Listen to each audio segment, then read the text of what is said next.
Okay, we're back live? Okay. So, ha'isha bismanshi beveis baila, a married woman, when she's living in her husband's house. Remember at the time, in Talmudic times, didn't get married all at once. There was kiddushin, and then usually about a year later, there would be nisuin, the final marriage process, where she would leave her parents' home and come to live in her husband's home. So we're talking about a married woman who's already fully married and living with her husband. So now everybody's coming to Yerushalayim for Korban Pesach, and she's there with her husband's family, and her parents' family has come also to Yerushalayim. And till now, her father included her in that family's Korban Pesach. So Shochat Oleh Baila, her husband, Shecht's Korban Pesach, having her in mind as being part of it. B'shochat Oleh Aviha, and her father also had her in mind, since till now that's what he's been doing. Teichal Mishel Baila. So the law is, since if she hasn't expressed a preference before the Shechita, so we don't say that since she was included on two of them, she eats neither one, because the presumption is that had she made a choice before the Shechita, she would have chosen her husband, since she lives with her husband, and that's her family now. So if she hasn't expressed her choice, it's assumed that she's chosen her husband.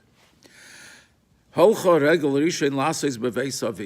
there was a custom in Talmudic times that after a woman left her parents' home and is living now with her husband, that the first Yom Tov, the first festival after the marriage, she spends with her parents' family.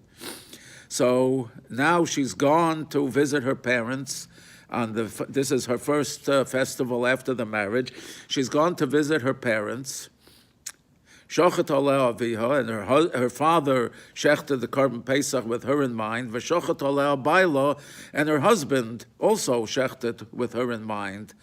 So the Mishnah says, Toichal b'mokim she'roitza. She eats from the one that she's chosen.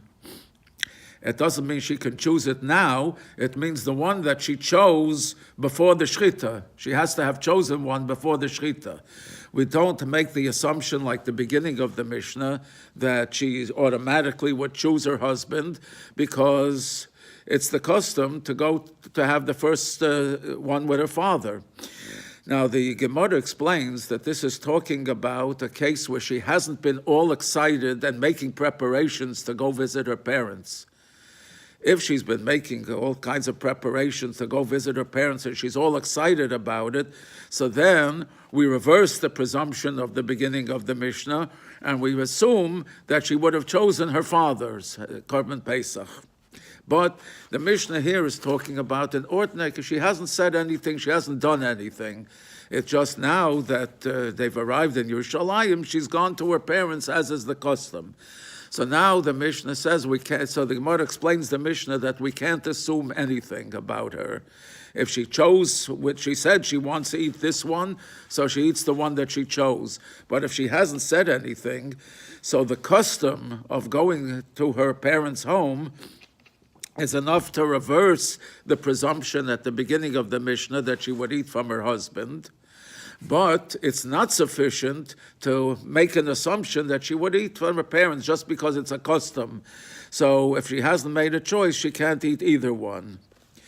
Yosim sheshochtu alov apetropsin, a yosim, an orphan who's a minor, and there are apetropsim, there are guardians who were either appointed by the father before he died, or failing that, an administrator that was appointed by the court. Something went wrong. Low battery. Low battery. All right, it's going to keep going? Yeah. Okay, so the apotropos, the guardian, stands in place of the father, and just as a father includes his minor children automatically without asking them, they're automatically included with their father's Korban Pesach. So here the apotropos stands in place of the father, and the minor is included in the apotropos. But these are multiple Korban Pesach. apotropos. But now he's got two. There are two apotropos. So both of them had him in mind. So then, yoichal b'makim shehu roitze, can eat whichever one he wants. Now, what is this talking about? He doesn't have to make the choice before the shechita. He can choose it when it's time to eat the Korban Pesach, because since he's a minor, his choice would have been irrelevant anyway. And he doesn't have to really make a choice, because the prohibition of eating a Korban Pesach that which one has not been a member of at the time of the shechita, so that's simply a prohibition of eating forbidden food, and a minor it doesn't have any prohibitions on him. It's his father or his guardian is forbidden to feed him unkosher food. But in this case, since it's by rabbinic decree, it's a rabbinic law, the Rabbanon, that you're not allowed to give a child some unkosher food. So here they relax the prohibition in order to train him to eat Korban Pesach, and he can choose afterwards at the time of the eating which one he wants to eat. Evet shel shnei shutfim, a slave who belongs jointly to two owners. So a slave doesn't get to make a choice. He automatically eats from the Korban Pesach of his owner. Here he has two owners, and each one included him in the Korban Pesach. Lo yoichal mishel shneihem. He cannot eat either one. Now this is, the Gemara explains, this is talking about where the two owners are particular about who gets to control the slave. In other words, when it's my day, he works for me and you have no say over him, and vice versa. So then he cannot eat from either one, because whichever one he chose, the other one chose his own. This is an Eved Ivri? No, this is an Eved Kanani. An Eved Ivri is not automatically fixed by his boss. This is called an Eved Kanani. So lo yoichal mishel shneihem, he cannot eat either one of them. But if the two are not makpid, the Gemara says that each one is relaxed. Yeah, you have work for him to do. Let him do work for you. I have nothing for him to do now. So in that case, whichever one was shechted first, that's the one he's fixed on. But a Knani is a non-Jew, right? No, a Kanani has all the mitzvahs that a Jewish woman has. Talk about he's been circumcised, he's been immersed in the mikveh, and he has whatever mitzvahs a woman has. So Korban Pesach, since a woman is mechuyev in Korban Pesach, so a slave is mechuyev.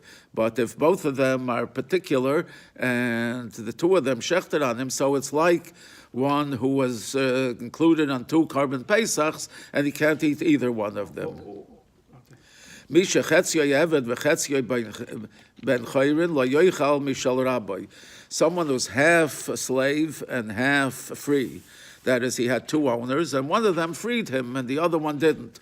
Or he had money to buy his freedom, and he had half the price, and so he's half freed. He's part-time slave. Yeah, he's half freed.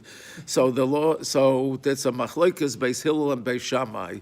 One says that one day he serves his master, and one day he serves himself. But the other opinion is that no, you cannot do that, because now you've taken care of yourself, you're half ownership, but what about the slave? He can't marry a slave woman, and he can't marry a free woman. So the law is that in such a case, the master is obligated to free the other half, to give him his complete freedom, and the price will remain a debt. He'll pay back when he has money. But so since he's required to free him, so he can't eat the owner's Korban Pesach, but he can make his own Korban Pesach. Now we have other cases. A master says to his slave, go and shecht Korban Pesach for me. Shochad Gedi Yoichal, so the carbon Pesach can be a goat or a sheep. If he shechted a goat, so Yochal, that's what the master eats, even though maybe he prefers a sheep. Shochad Tle Yoichal, whatever the slave decides, he didn't tell him what to shecht, so whatever the slave shechted, that's what the master eats. Shochad Gedi Utle. What if the slave, wanting to be on the safe side, slaughtered both? Yoichal Mishal Rishon. So he eats the one that was slaughtered first, because this is not a case where he was he was going to choose which one he was going to eat. They were both intended to be. So both intended. So at the time the first one was slaughtered, he's included in that one.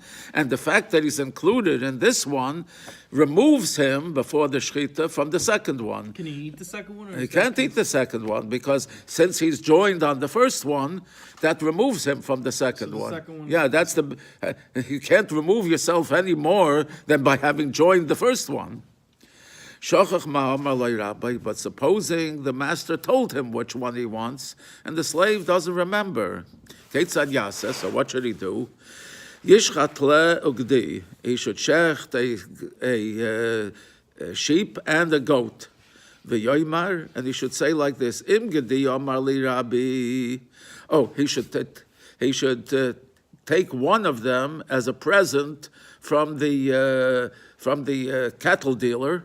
Gives it to him as a present on condition that this is yours and not your master's.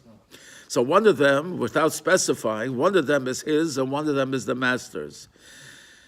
You should say like this: Im gediyo mali Rabbi, if my master says I should slaughter a goat, gedi shaloi, so the goat is his, utle shali, and the sheep is my carbon Pesach. And if my master told me he wants a sheep, the sheep is his, and the goat is mine. And it's not a question of making the choice later. When he comes and asks him, which one did you want? So the master tells him, so he's not making the choice now. He's merely informing him of the choice that was made before the shechita. So the master is eating his, and by default, the slave is eating his, but the choices have been made before the shechita. But now the master doesn't remember what he told him. So now we don't know which one of his. Both of them are to be burned with disqualified carbonis. The next day, when it's no longer can be shechted, both of them go out. Both of them are burned. Uptura milas is Pesach Sheni. You don't have to do Pesach Sheni? They don't. Neither of them has to do Pesach Sheni, because at the time of Zerikas Hadam, They knew this is assuming he didn't forget that at the time of Zerikas Hadam, the owner still remembered what he had requested. So but if he forgot before the Zerikas Hadam, so that means that at the time of the Zerikas Hadam, there was no choice made. So then he has to bring a Pesach. They both have to bring a Pesach Sheni. But this is talking about he forgot afterwards. When it comes time to eat, he says, I don't remember which one I wanted. So even if they don't actually eat the carbon Pesach, no, yeah, still in this because case, at the time, because the Zerikas Hadam is when the carbon is acceptable. Hoimer lebonov hareini shoichet es haPesach al mi sheyala mikem rishoin leYerushalayim. The father, these are grown-up children now. He has grown-up children, and they're all coming to Yerushalayim. He's come early to shech the carbon Pesach for the family. His sons are coming later. They have time. I'll get there before Yom Tov, but they're not in a hurry. So in order to get them moving, he says, I'm shechting, having in mind the one who arrives in Yerushalayim first. Soon as the first of the sons enters Yerushalayim, doesn't have to actually be his whole body, as long as his head and the majority of his body has crossed the city limits. He's now in Yerushalayim. Zocha bechelkoi.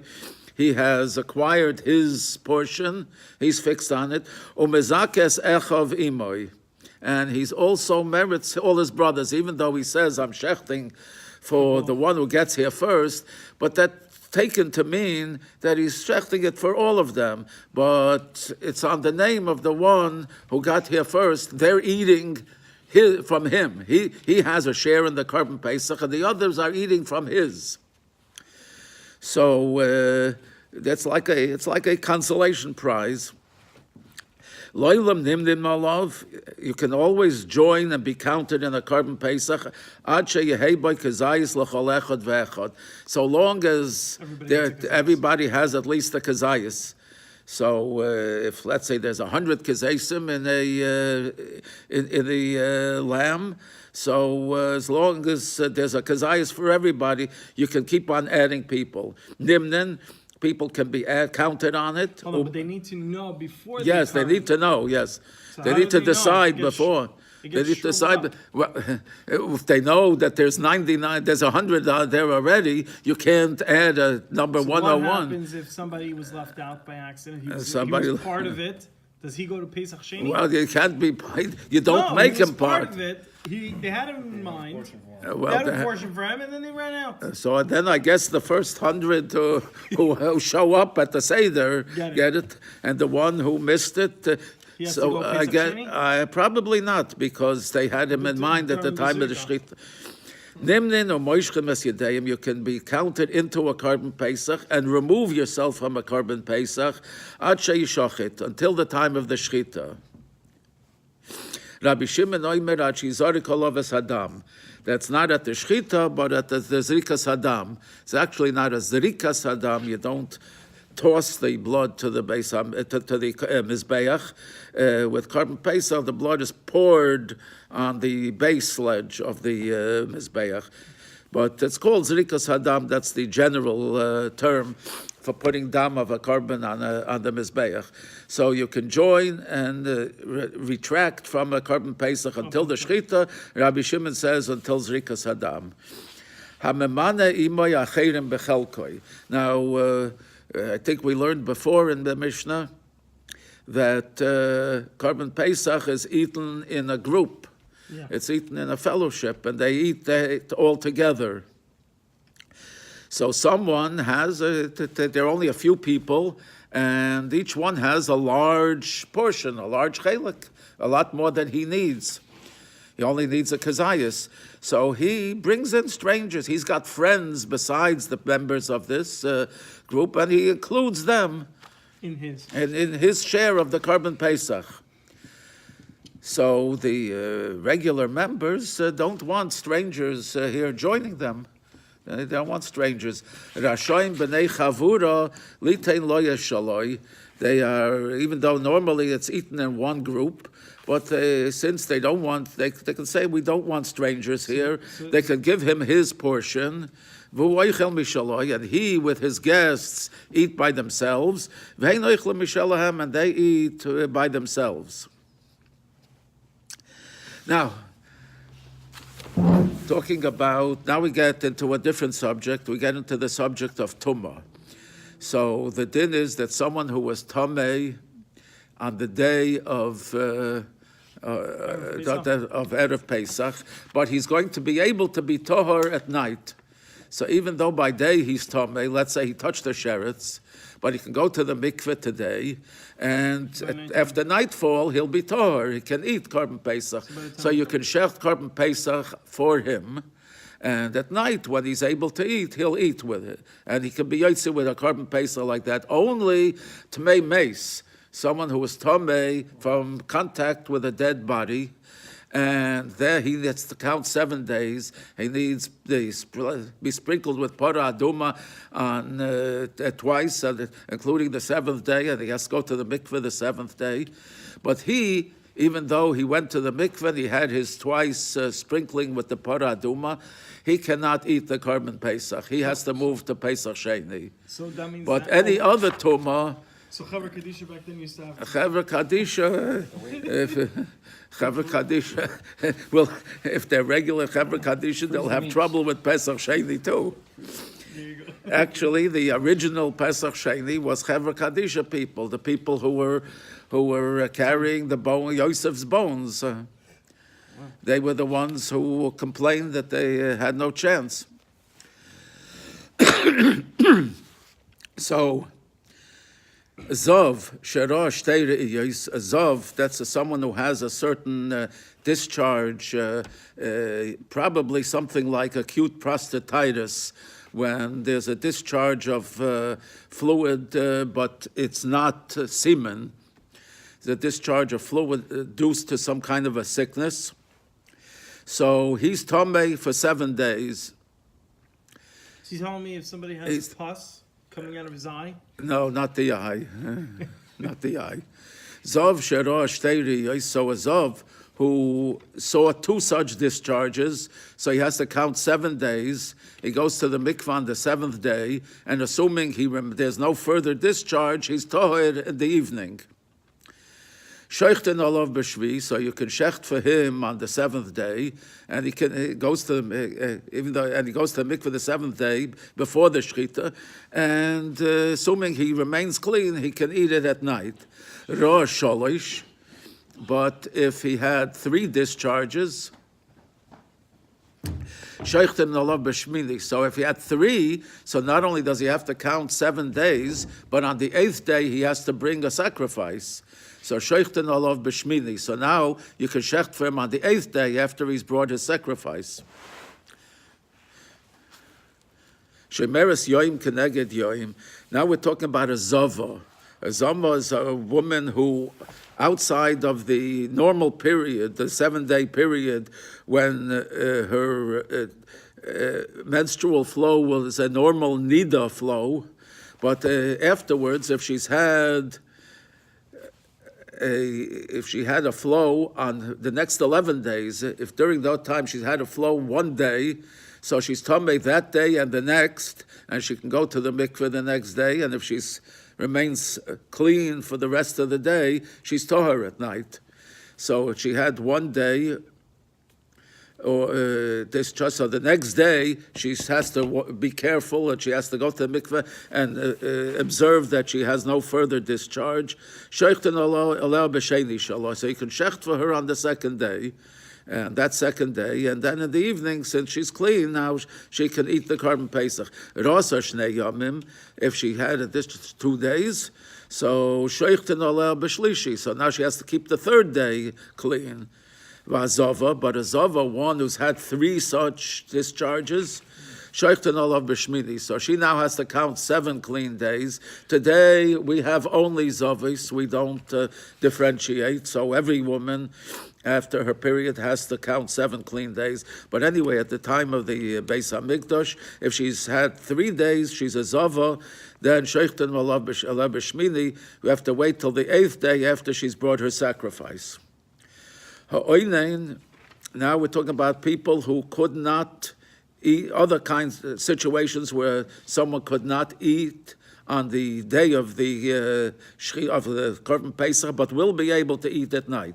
Ha'oinen, someone whose close relative has died, so the day of the death. Wait, what do you mean close relative, like a brother or Yes, so someone for whom one would sit shiva. Okay. Ha'oinen, so if a close relative has died, so an oinen is not allowed to eat kochim, not allowed to eat sacrificial food.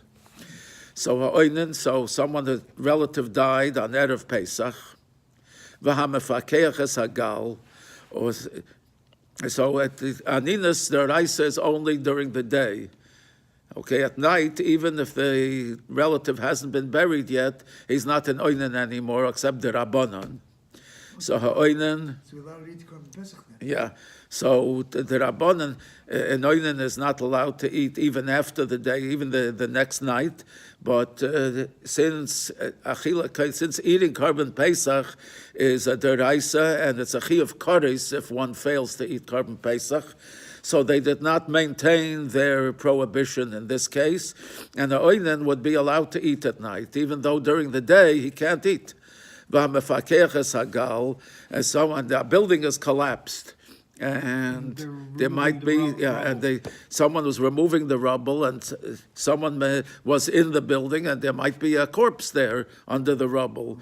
So we don't know if he's going to be tamei or not. Someone who's in prison, the Gemara says this is in the prison under Goyish authorities. In the time of the Mishnah, I guess it would be under the Roman authorities. So he's in a Goyish prison, and they promised him that he's going to be released today. But we don't know that they're actually going to release him. If it's a Jewish court, has him imprisoned, and they promise to release him, so obviously they're going to release him so he can eat the Korban Pesach. But talking about Goyim, so they may, they lie. They may not release him. V'achoyle, and someone who's sick, and right now we don't know if he's going to be able to keep down a kazayas of meat.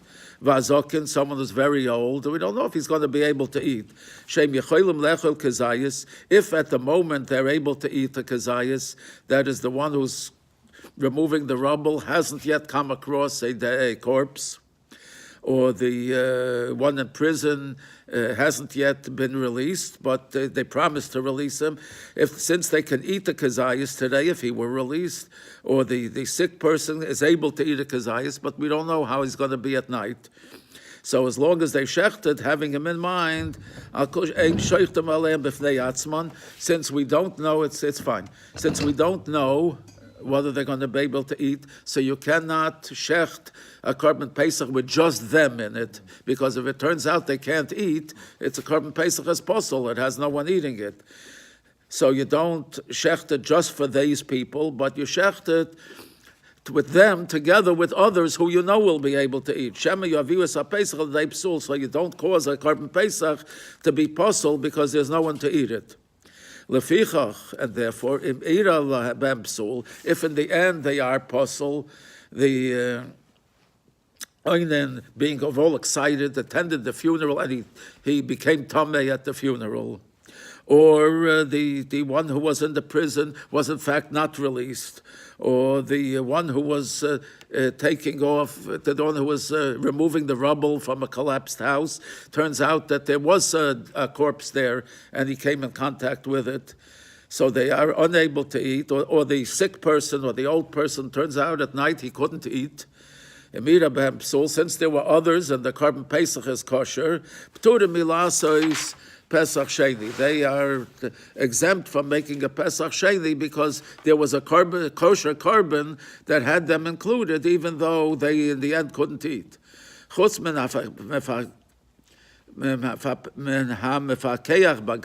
Except the one who was removing rubble from a collapsed building,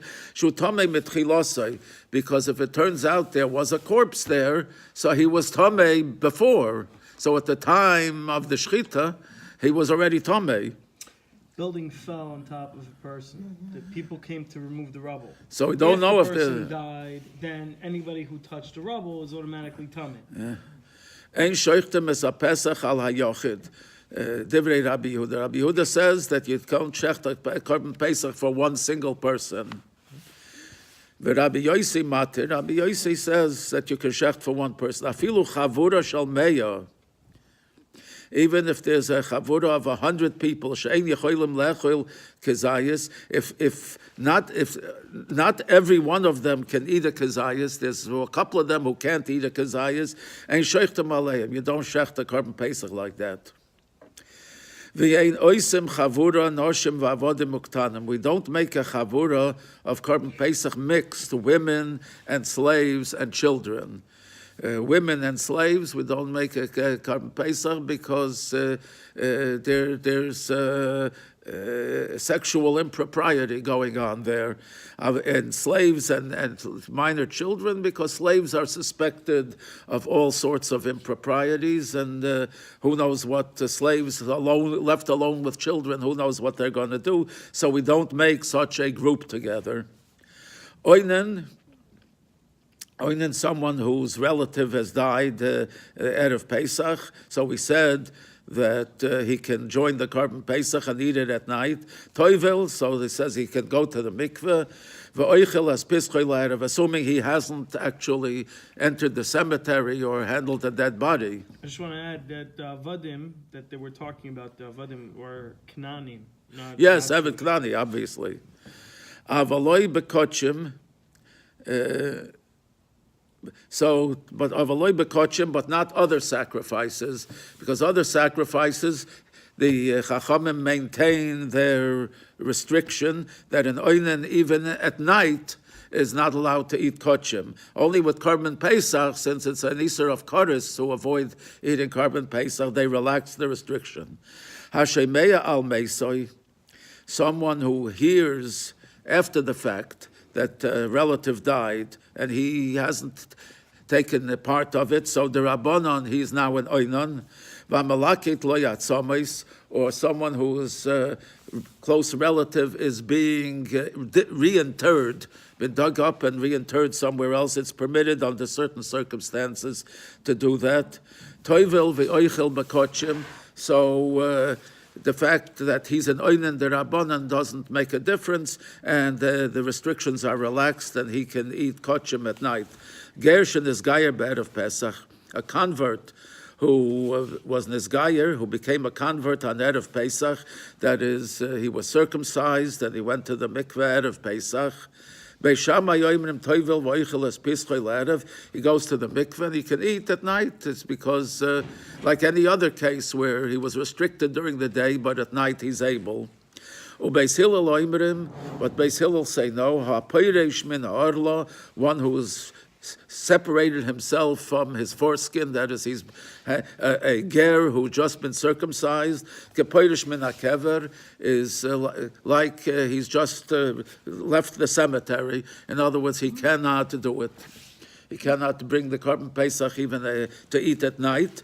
The reason being that next year, since he's just become a ger, he doesn't know all the laws, and the worry is that next year he'll be tamei, and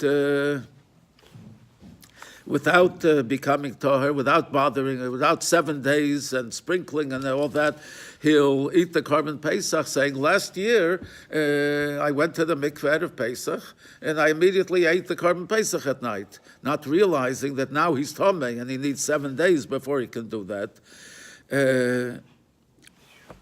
So Beis Hillel said, now why did Beis Hillel make such a restriction when he's already fully a Jew, and they should have relaxed a rabbinic restriction because a Korban Pesach is a Isser of Kodesh, because he didn't have to go to the mikveh today. The din is that after his circumcision you wait until it's healed and then he goes to the mikveh. So he could have not gone to the mikveh, not been a Jew yet. So since he had that choice, and they maintained their restriction, and Beis Hillel says he cannot eat the Korban Pesach. And chapter 9 we'll move to next week. Question. Thank you. Yeah. They didn't say, it wasn't mentioned here, but what if the Korban Pesach went bad? If it just wasn't edible? Do you need to go to the next Pesach chain? If it was edible at the time of Zrikas Hadam, so they're covered by it. They're covered. Yeah. Okay. Did you say that if